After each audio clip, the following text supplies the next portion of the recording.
হাগ্ৰামা মহিলাই নিজে পাম যোৱা বেলুন হাগ্ৰামা মহিলাই নিজে পাম যোৱা বেলুনৰ কিবা ভেলু আছে নেকি যেতিয়া ক্ষমতাত নাথাকে তেতিয়া অলপ মানুহৰ মানসিক অসুবিধা হয় সেইকাৰণে কোনোবা আবুল তাবুল বকে তেওঁৰো সেইটোৰে হৈছে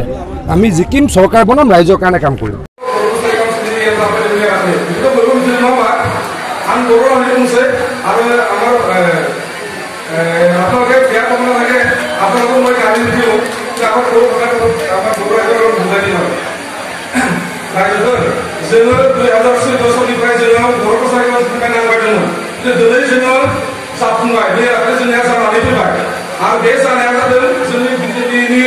सरकारनि थाखायसो जोंनिया बे बर' कासारिखौ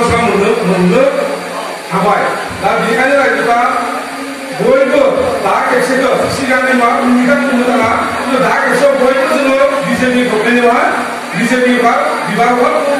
बिबारहा जों भट होथारनांगोन मानि थाखाय होनबा जोंनि बर' दैदेनगिरिफ्रानो जोंखौ थगायदोंमोन जे बर' कासारिखौ दा बोसोरसेयाव होनाय जालिया होननानै जोंखौ बर' लिडारफ्रा थगायदोंमोन